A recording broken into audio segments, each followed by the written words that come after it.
Entonces dijimos que estábamos viendo el método axiomático, ¿sí? Para que quede en la grabación, que el método axiomático nos describe la probabilidad de la ocurrencia de un suceso como un número comprendido entre 0 y 1. Y que en ese método axiomático nos recuerda, y con eso es muy importante, que primero, las probabilidades no pueden ser negativas. Ojo, eso la gente se lo pasa tranquilamente, pero no. A veces cuando ustedes no están haciendo cálculos, si la probabilidad, si el cálculo le da que la probabilidad es negativa, simplemente el mensaje que le está diciendo eso es que eso está malo. Y que nunca puede superar el valor de 1. También, si usted por casualidad está calculando probabilidades y le da mayor que 1, otro mensaje, eso está malo. Entonces, es muy claro que es muy importante tener eso. Y lo que nos recuerda entonces el método axiomático es que cuando estamos hablando en porcentaje, estamos hablando del 0% como valor mínimo y 100% como valor máximo. Entonces, lo estoy explicando nuevamente. Entonces, acá en PEN, primero, este método axiomático nos recuerda que es una medida de ocurrencia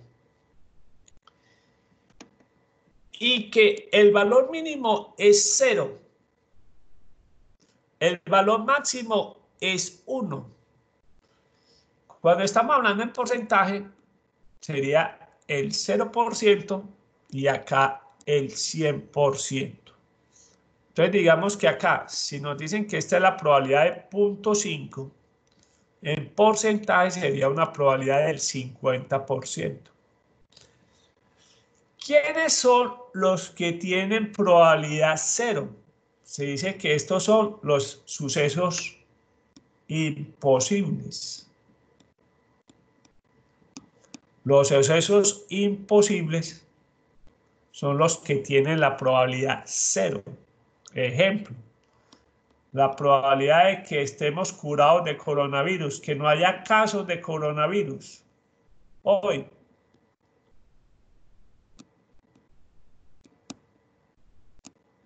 Que los casos de coronavirus sean 0. Eso es 0. Pues, difícil. Es imposible que hoy no tengamos casos de coronavirus. Todo lo contrario. Un suceso 100% es lo que se conoce como un suceso cierto. Cierto es que va a ocurrir. Va a ocurrir. Bien, entonces lo mismo. Que haya casos de coronavirus. Pueden decir que la probabilidad es 1. Va a haber casos de coronavirus. Entonces, muy importante lo que nos recuerda el método axiomático. El método axiomático lo que más nos debe recordar es que no pueden ser probabilidades negativas, no existen.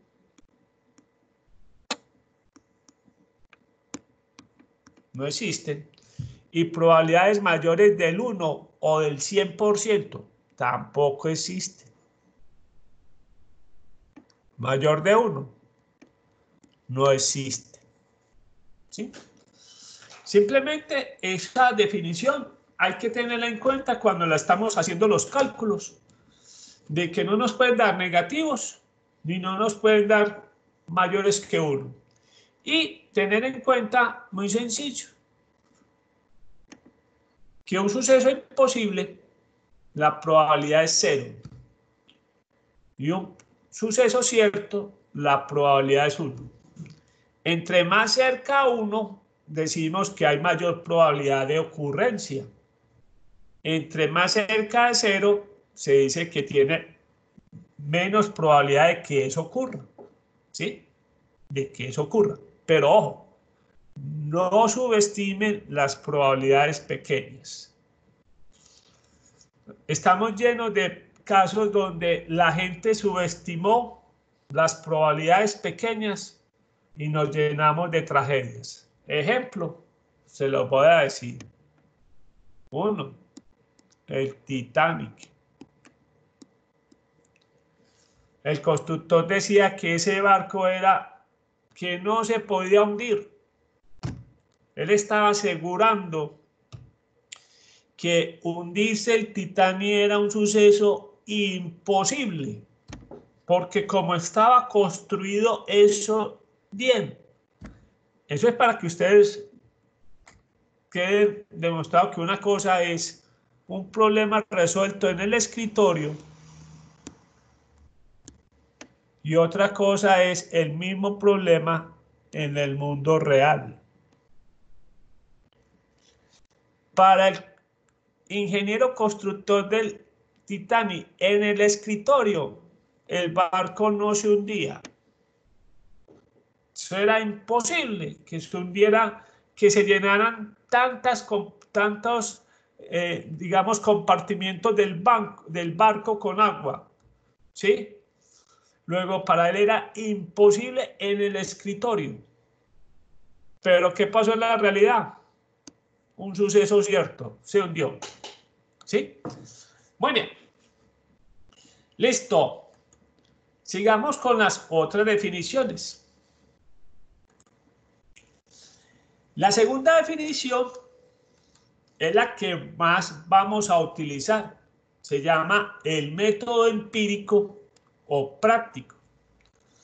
Nos lleva a apreciar la probabilidad de un suceso como aquel número al cual se aproxima cada vez más la frecuencia relativa de la ocurrencia de un suceso. Ojo, frecuencia relativa de la ocurrencia de un suceso cuando las veces que se repite el experimento que origina el suceso es muy grande.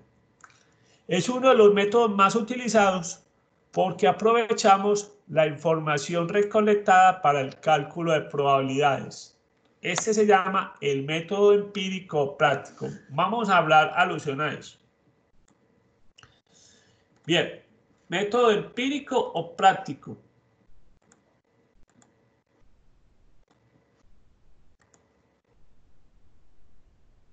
Bien, aquí tenemos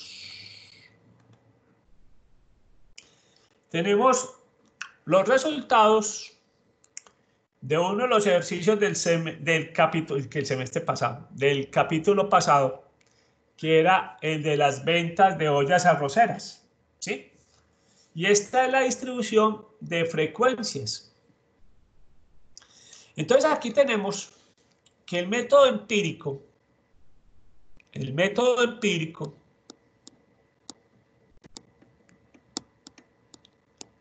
o práctico nos dice que, ejemplo, si a mí me dicen cuál es la probabilidad de que se vendan 12 ollas arroceras en un día. Entonces vamos a poner acá la probabilidad de vender 12 ollas arroceras.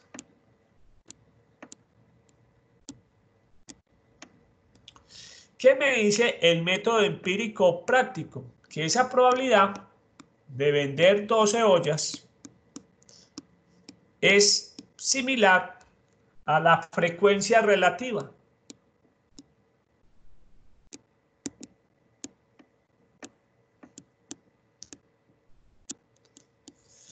¿Y nosotros cómo calculamos esa frecuencia relativa? Aquí está.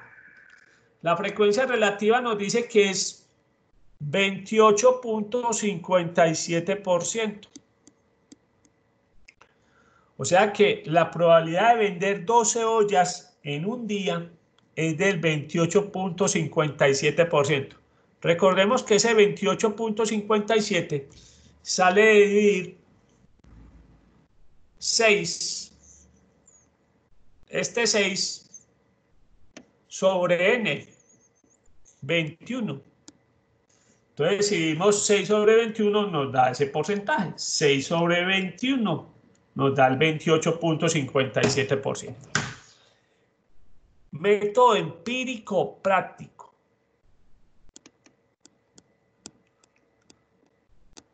Simplemente define la probabilidad de un suceso como la frecuencia relativa. En este caso, la frecuencia relativa está acá, 28.57. Esa sería la probabilidad, perdón, de vender 12 ollas arroceras en un día. Bien. El método empírico práctico también se destaca porque trabaja con información recolectada.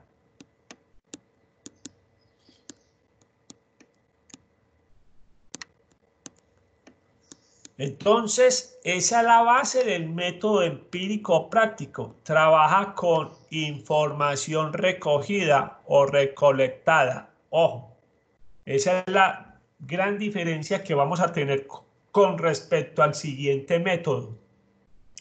Método empírico. Entonces, vuelvo, repito, el método empírico práctico, primero que todo, se basa sobre información recolectada y define la probabilidad como el valor similar a la frecuencia relativa. Y ya sabemos que la frecuencia relativa simplemente es dividir la frecuencia absoluta sobre n. Listo. Es el que más vamos a utilizar. Entonces, este es el método más utilizado y también el más fácil. ¿Sí? El más fácil.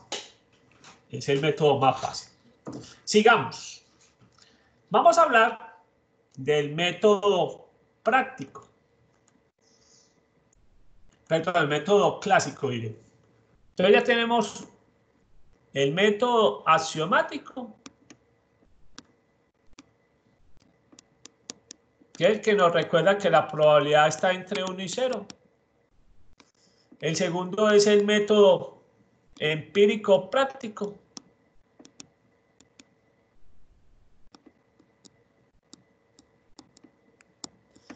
El tercer método que vamos a ver se llama el método clásico.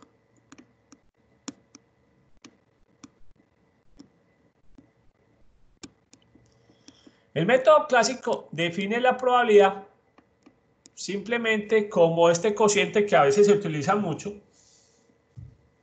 que es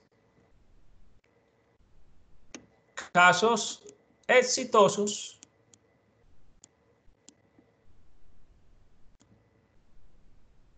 sobre casos posibles.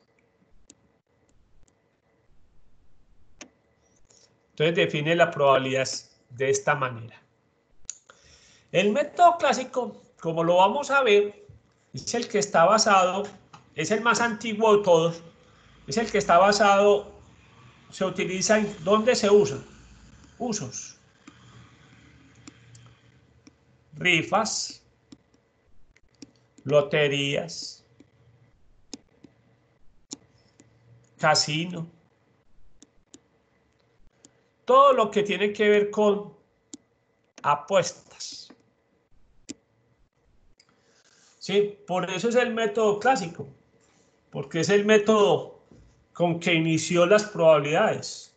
La gente empezó a medir la probabilidad de ganar plata y lo hizo pensando en rifas, loterías, bingos, todo lo que se llama juegos de azar, el baloto,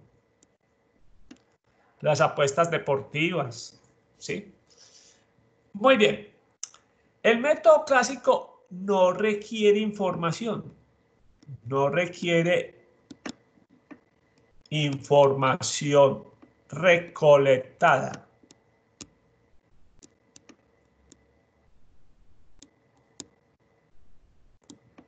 No requiere información recolectada, pero sí requiere una cosa muy importante y por eso es que no es tan fácil.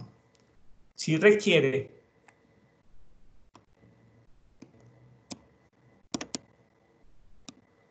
conocimiento del tema.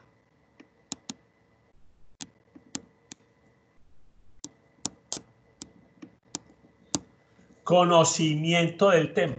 Ese es el gran problema que tenemos acá, el conocimiento del tema. Si yo no conozco el tema, difícilmente C del método clásico.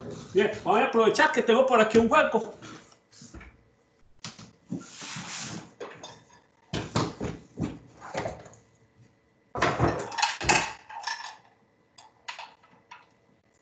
Vamos a ver si lo alcanzo a mostrar.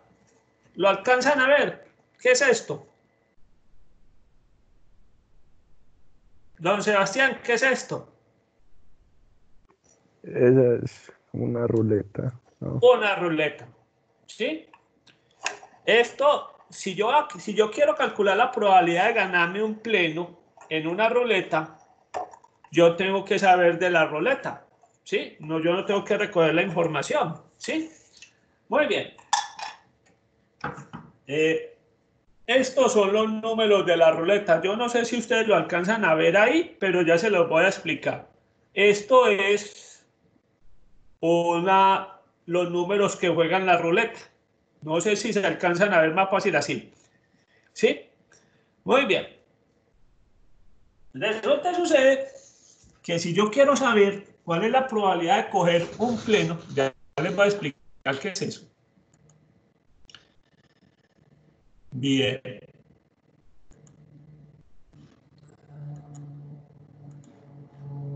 ¿Qué es un pleno? Pues en la ruleta, pues.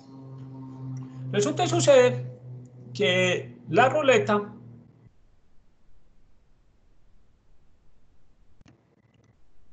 son del 1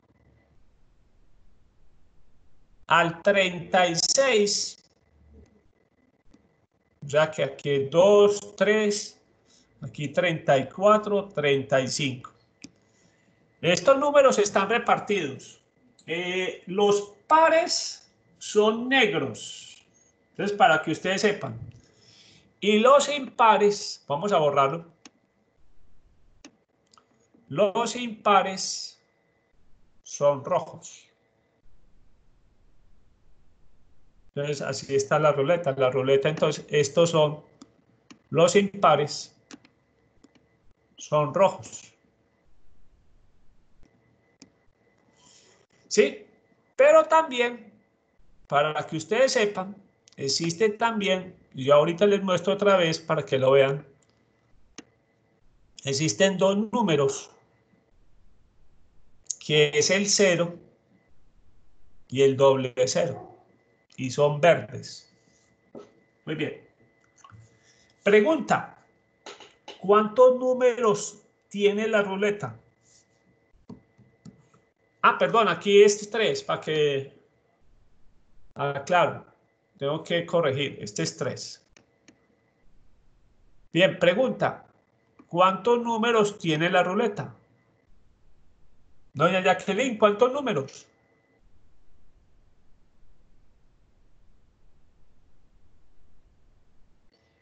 ¿Cuántos números? 8. No, es del 1 al 36. Yo porque no quise poner acá los demás, ¿sí? Ah, Ya, o sea, aquí viene el 4, viene el 6, viene el 8, y rojo sigue el 5, el 7, el 9, pero imagínense, pues hasta acá 36, pero en total, ¿cuántos números tiene? ¿Cuántos números?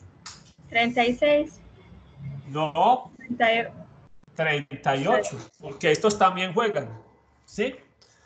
Bien, el número que a mí me gusta, pues no van a ser apostadores, el número que a mí me gusta es el 13. Yo le juego al 13. Hay gente que le tiene agüero al 13. El 13 es rojo, pues, para su información. Perdón, ay, bien, eso cambia. El 13 en un momento dado es negro. Sí, el 13 es negro. Eso cambia eh, cuando llega el 12.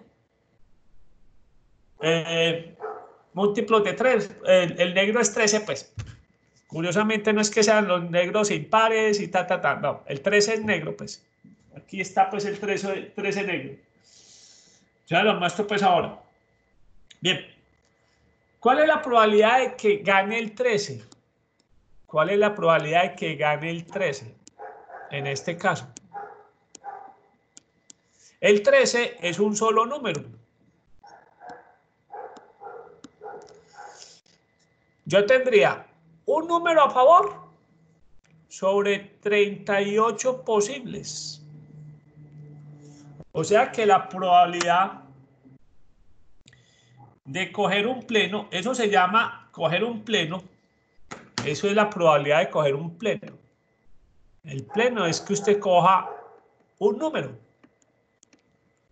Entonces la probabilidad de coger un pleno es 1 sobre 38. Matemáticamente, acostúmbrense a esto. Primero les van a dar el número decimal.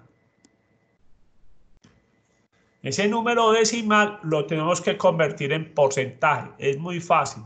Un número decimal se convierte en porcentaje simplemente multiplicando por 100. Entonces, la probabilidad del pleno sería del 2.63%. Esa es la probabilidad de coger un pleno con un número. ¿Sí? ¿Qué es un pleno? Que yo le he puesto una ficha al 13 acá. Porque resulta que en el casino usted puede jugar, tiene otras apuestas. Usted puede jugarle lo que se llama un medio. Y es que coloca una fichita acá.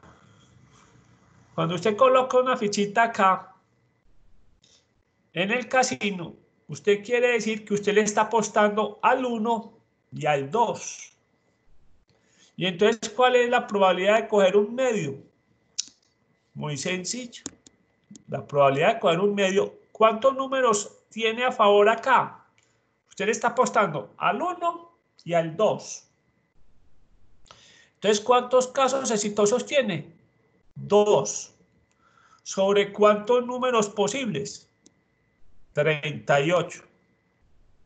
Entonces, obviamente, la probabilidad de coger un medio es mayor, pero gana menos que coger un pleno. Entonces, esto tiene una probabilidad de 5.26%. E inclusive,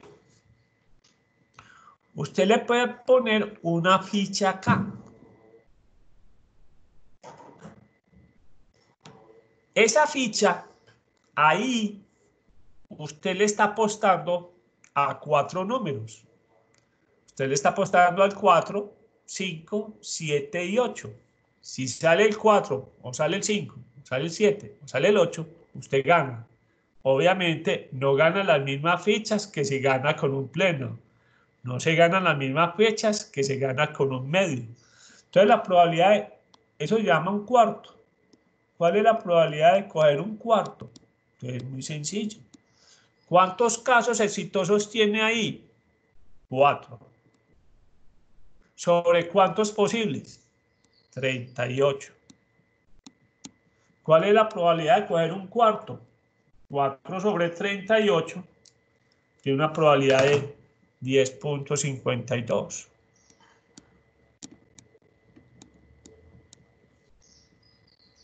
¿Sí? Bien, estamos hablando de qué método. ¿Cómo se llama este método? A ver si se acuerdan. Sebastián, ¿cómo se llama este método? No sé, ese Método clásico. es el clásico. En otras palabras, es el que está basado en las apuestas. Es el más viejo de todos los métodos de probabilidad. ¿Sí? ¿Cuál es el inconveniente de este método clásico? Que requiere conocimiento. Requiere conocimiento. Bien, vamos a mirar entonces lo que dice el texto sobre el método clásico para reforzar un poquito el concepto. Dice así: el método clásico como el cociente de dividir los casos favorables o casos exitosos en que ocurrió un suceso por el número de casos posibles. Este es el método que puede resultar más difícil porque requiere que la persona tenga conocimiento del tema que se esté trabajando. Ejemplo, para determinar la probabilidad de ganar una apuesta de carreras de caballos, usted debe saber de hípica. Para determinar la probabilidad de una apuesta de chance, debe saber de chances o debe saber de la apuesta. Si usted quiere saber cuál es la probabilidad de ganarse la Lotería de Medellín, debe saber sobre la Lotería de Medellín. Bien, sigamos con el que más les gusta a los colombianos. Se llama probabilidad subjetiva o método subjetivo. ¿Por qué les gusta a los colombianos? Ya les voy a decir el por qué. Puede expresarse como el grado de la medida en que uno cree va a ocurrir un suceso cuando se pone de presente el buen juicio o la experiencia. Generalmente no se tienen datos históricos para la estimación de la probabilidad. Ejemplo, cuando se define la probabilidad de vender un nuevo producto. Entonces, hablemos del método subjetivo. Simplemente, el método subjetivo, el método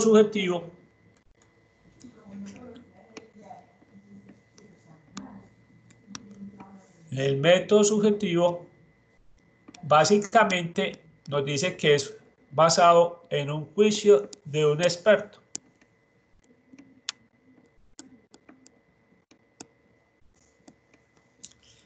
O sea que no hay información recopilada, no hay información recolectada como en el método empírico. Y generalmente el método subjetivo se utiliza cuando no hay historia.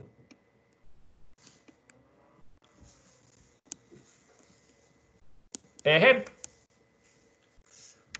dicen que la vacuna puede estar para septiembre, ¿sí? ¿Cuál es la probabilidad de que la vacuna esté en septiembre?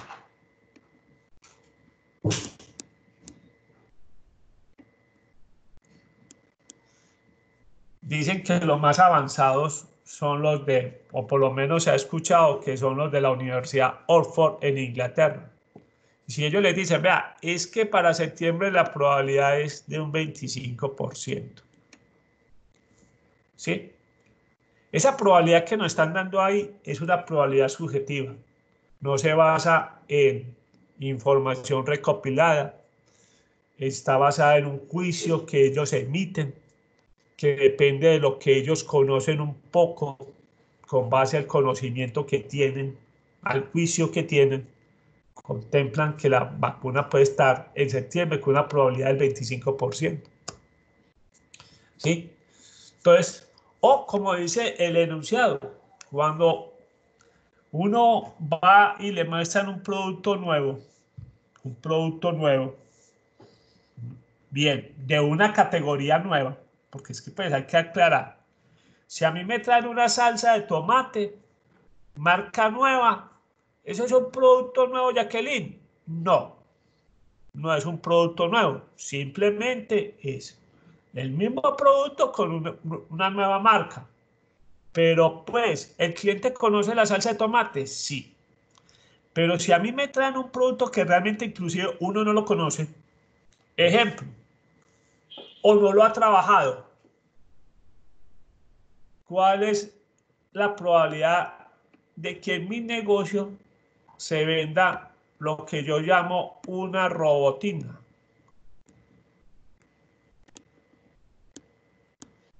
¿Qué es una robotina?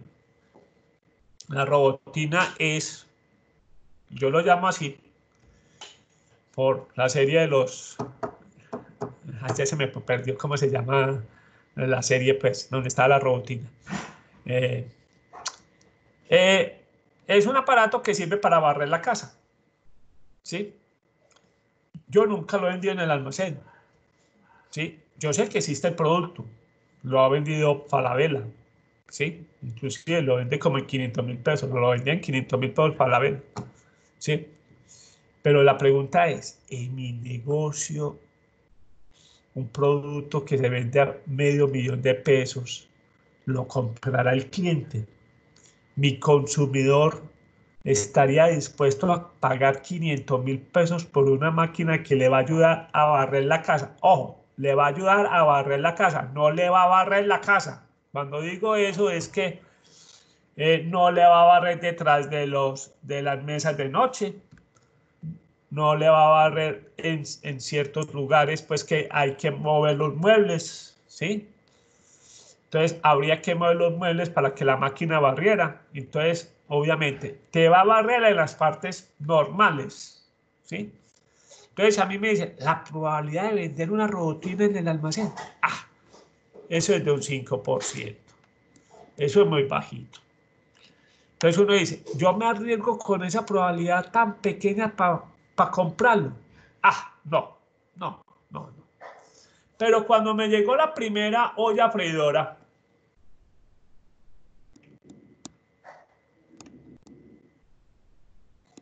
sí la codifiqué. ¿Por qué? Porque pues una de las cosas es que a mí no me preguntan por una robotina en el almacén. A mí no me preguntan, vea, ¿usted tiene la maquinita que barre las casas? No lo preguntan. Si no lo preguntan, no lo están demandando. Mi cliente objetivo no está pensando en el producto, ¿sí? Pero sí a veces llegaban, vea, tiene la freidora, tiene la freidora, tiene la freidora. Entonces uno dice, esto como que ya lo están preguntando, esto tiene potencial. Entonces uno dice, eso tiene una probabilidad, es que la freidora vale 400.000 pesos. Está carita, pero, uno dice, listo.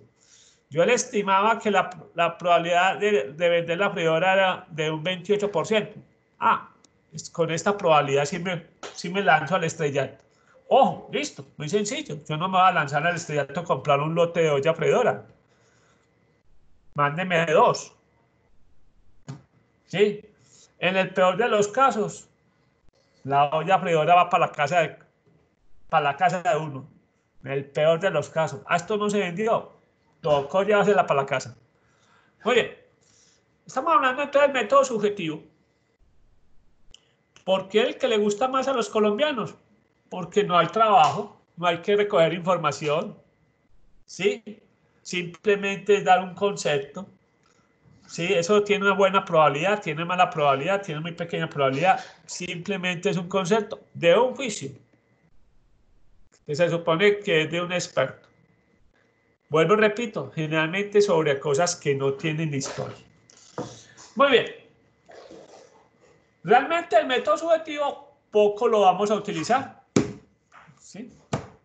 Pero es bueno que ustedes lo conozcan, pues. Existe también otro método, que es el método experimental, que es cuando se conoce la frecuencia con que se ocurre un evento. Ejemplo, ahora para las vacunas del coronavirus están haciendo probabilidades experimentales, ¿sí? Muy bien, esas son las probabilidades, las definiciones de probabilidades.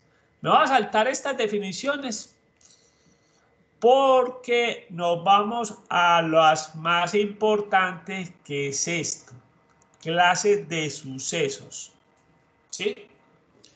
Bien, en estas clases de sucesos les voy a hacer énfasis en los que están subrayados, ¿sí?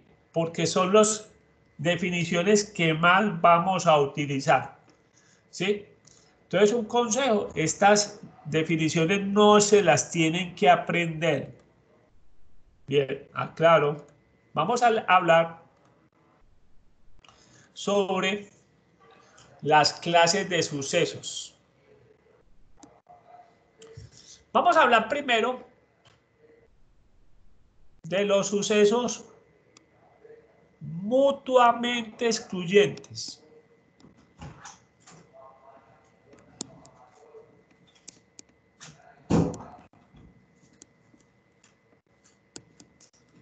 mutuamente excluyentes.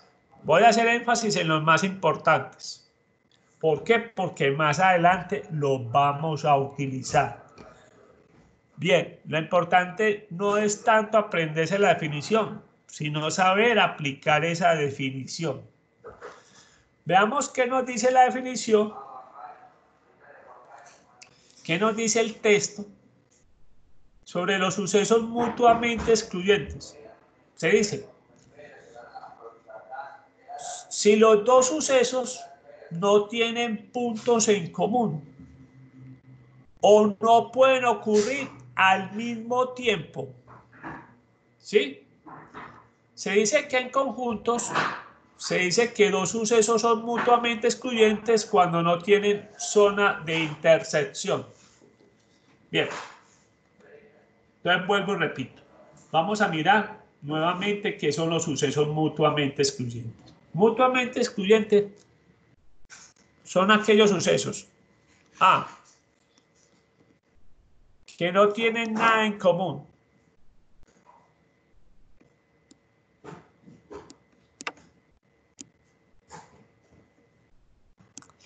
Muy bien.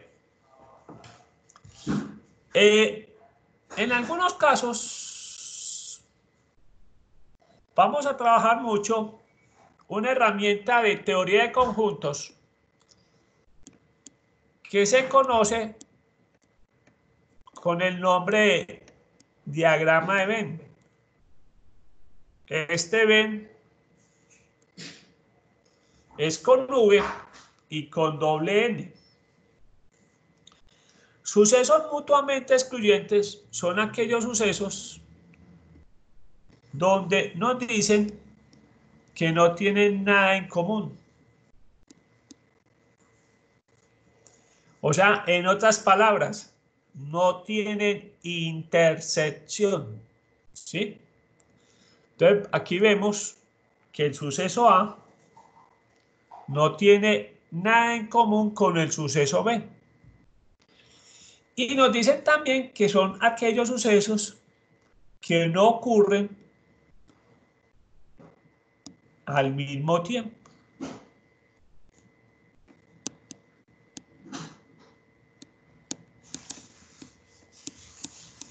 Entonces es muy importante tener presente estos dos conceptos.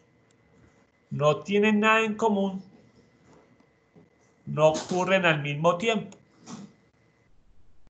Veamos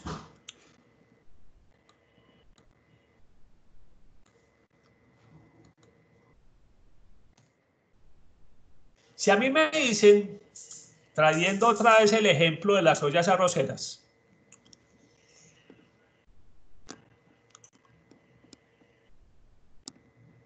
en un día yo puedo vender 12 ollas, puedo vender en ese mismo día, vender 13 ollas.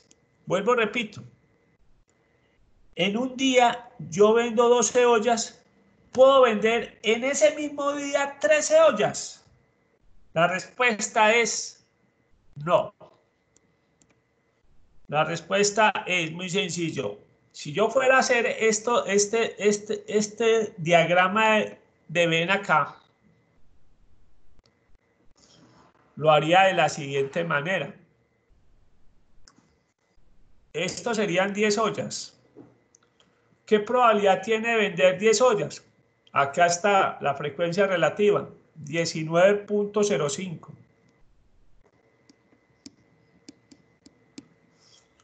O puedo vender 11 ollas. Y 11 ollas tiene una probabilidad de 23.81.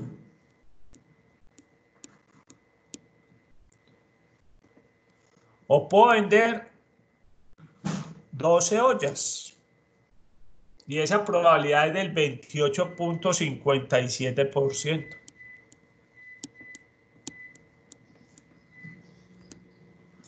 O puedo vender 13 ollas. Y esa probabilidad es de 14.29%. Y por último, Yo puedo vender 14 ollas, que también tiene una probabilidad de 14.29%. Ese sería el diagrama de Venn de este problema. Y como vemos, no tienen zonas en común. O sea que por eso son sucesos mutuamente excluyentes. Entonces pongamos, son mutuamente excluyentes.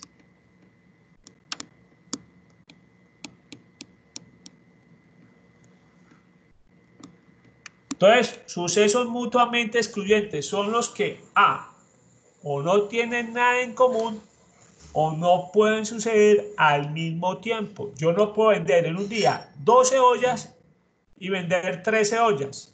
No, o yo vendo 12 o vendo 13, pero no puedo vender 12 y las 13. No, ¿sí? Entonces, es muy importante entonces irnos a preguntar. Es bueno preguntarse, ¿tienen algo en común?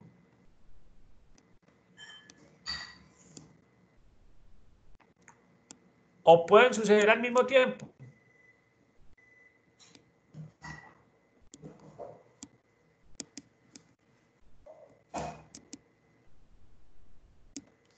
Ya saben que si cumple eso, son sucesos mutuamente excluyentes. Lo contrario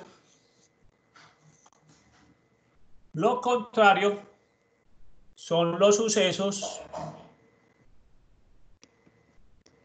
no mutuamente excluyentes. Existen los no mutuamente excluyentes.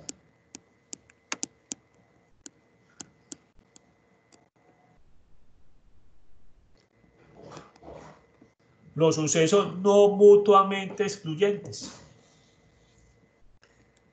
Los no mutuamente excluyentes A tienen algo en común. Entonces, todo lo contrario. Si el otro no tenía algo en común, estos sí tienen algo en común. Entonces, en el diagrama de Venn, son aquellos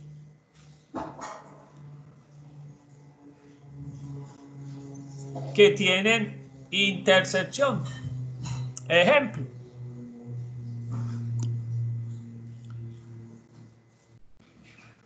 Estos son los que compran las ollas arroceras. Y estos son los que compran licuadoras. Y resulta que aquí tengo un 5%. Este 5%, ¿quiénes serían? Digamos que aquí tengo 25% y aquí digo que esto es un 30%. ¿Qué sería este 5%? 5%. Bien, recuerden que esto es intersección, entonces estos son intersectados, ollas arroceras con licuadoras. Eso quiere decir que yo tengo un 5% de los clientes que no solamente me compran las ollas arroceras, sino que también me compran licuadora en la misma compra. Entonces, son sucesos no mutuamente excluyentes. Entonces, puedo decir, entonces la probabilidad de que me compren una olla arrocera y me compren una licuadora es del 5%.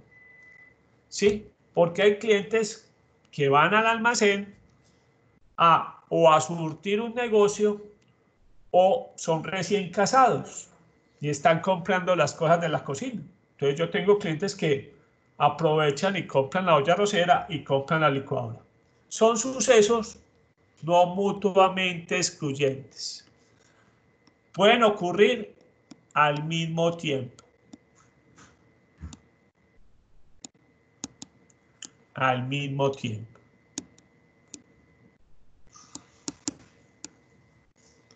Entonces recuerden, si ocurren al mismo tiempo o tienen algo en común, son sucesos no mutuamente excluyentes. Si no tienen nada en común o no pueden ocurrir al mismo tiempo, son sucesos mutuamente excluyentes. Bien, los sucesos no mutuamente excluyentes, para que tengamos presente, los sucesos mutuamente excluyentes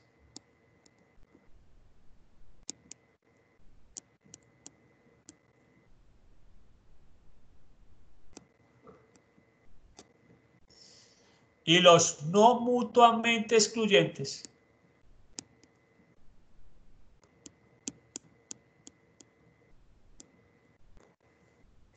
van a ser importantes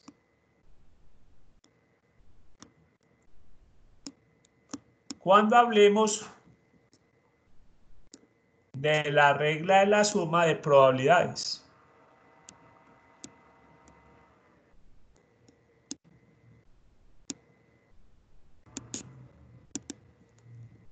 Entonces vuelvo, repito que esto es importante. Esta clasificación de sucesos mutuamente excluyentes o no mutuamente excluyentes la vamos a necesitar cuando hablemos de la regla de la suma de probabilidades. Cuando me van a decir, vea, ¿cuál es la probabilidad de A más B? Voy a tener que preguntar cómo son los sucesos. Porque dependiendo de los sucesos, van a tener una fórmula aparte. Entonces, por eso es muy importante esta clasificación. Sucesos mutuamente excluyentes, no mutuamente excluyentes. Muy bien. Veamos los sucesos menores y los que le vamos a hacer énfasis también. Ahí está dando un ejemplo. ¿Llueve o no llueve? Son sucesos mutuamente excluyentes. Bien, el otro ejemplo, pues, de pronto está hablando de otro ejercicio más adelante, entonces de pronto no lo entendemos. Sucesos igualmente probables, cuando tienen la misma probabilidad de ocurrir. Miren que no lo tengo subrayado, luego eso poco nos interesa. Sucesos opuestos o contrarios, tampoco lo tengo subrayado. Simplemente la ocurrencia de uno evita que otro ocurra. Tampoco lo tengo resaltado porque no nos va a servir mucho.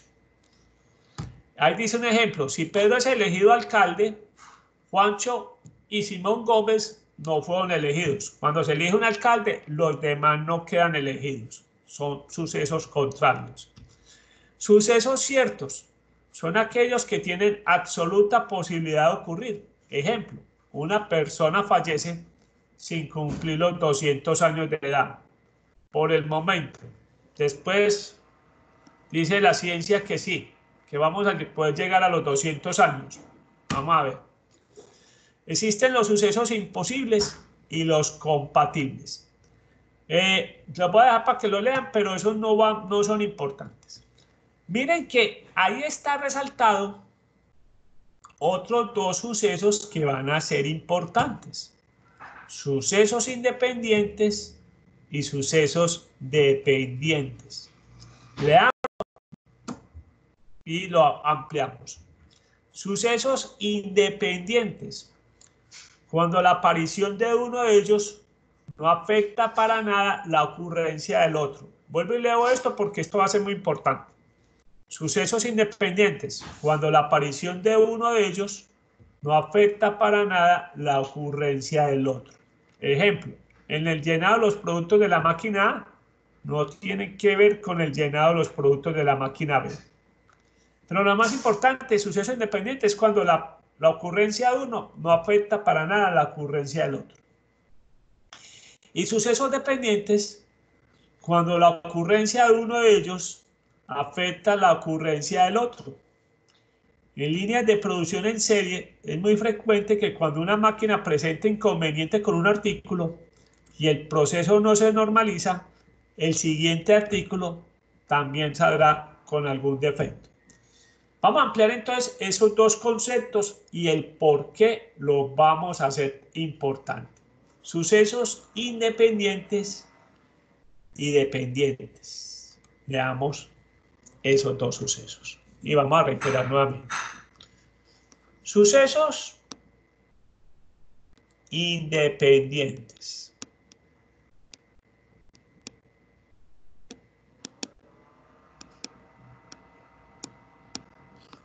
Nos dice que A y B son independientes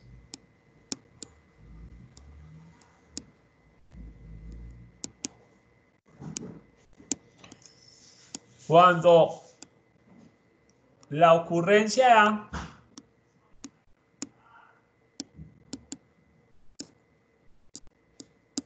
no afecta la ocurrencia de B.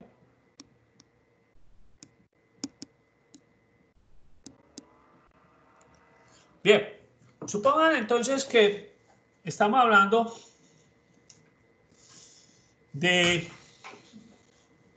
la cafetería y en la cafetería hay dos hornos microondas, ¿sí? Entonces vamos a dar un ejemplo, pues.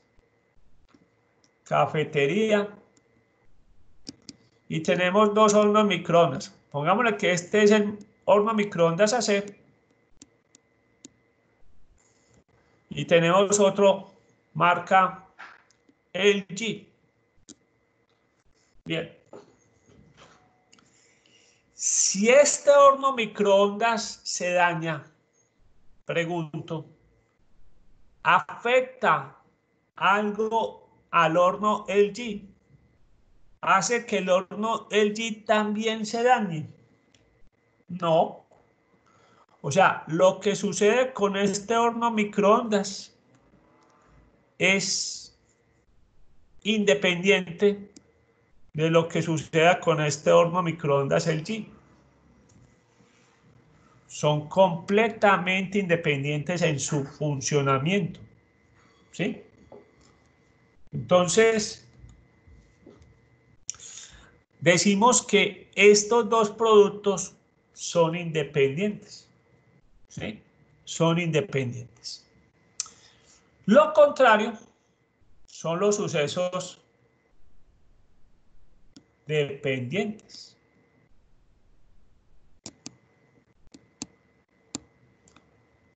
Los sucesos dependientes es cuando la ocurrencia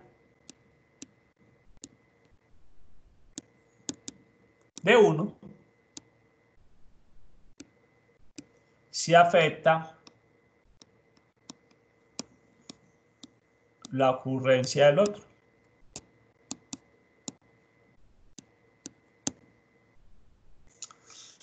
Entonces, en los independientes, la ocurrencia de uno no afecta la ocurrencia del otro.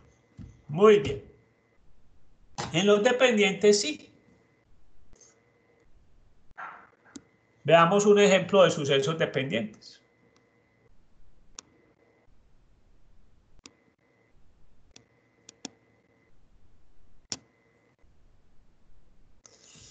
Bien, suponga entonces que en esa misma cafetería se tiene como surtido 10 buñuelos. Y digamos que hay también 15 empanadas. Tengo hambre, muchachos.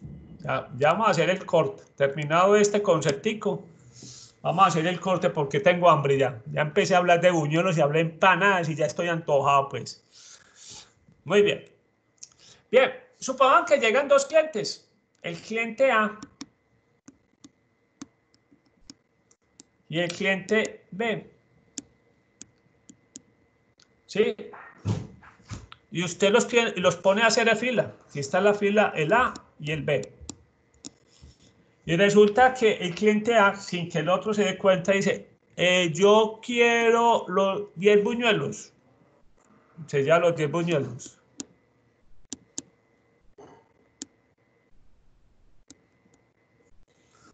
Bien, si el cliente B quisiera buñuelos, ¿se podría llevar buñuelos? Doña Jacqueline, si el cliente B quería buñuelos, ¿se puede llevar buñuelos? No, profe, ¿Por qué? porque ya se Porque los llevó resulta la... que lo que sucedió con el A, en este caso, sí afectó directamente al B, porque estaban antojados de lo mismo. Y resulta que este cliente se llevó todos, ¿sí? Entonces ahí sí diríamos, si a nosotros nos dicen cuál es la probabilidad de que el cliente A compre buñuelos,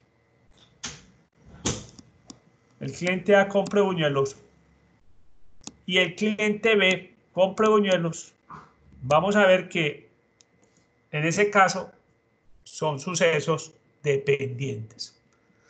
Muy bien. ¿Esto por qué va a ser importante? Los sucesos independientes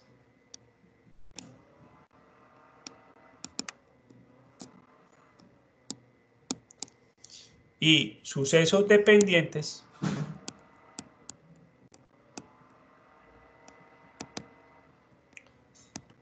van a ser importantes, serán importantes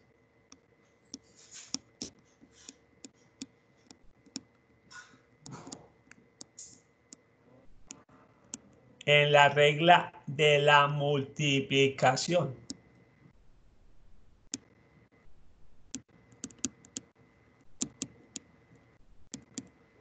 En la regla de la multiplicación. Entonces, cuando nosotros veamos la regla de la multiplicación, vamos a tener que hablar de sucesos independientes y sucesos dependientes. ¿Sí? Entonces van a ser importantes para la regla de la multiplicación. Muy bien.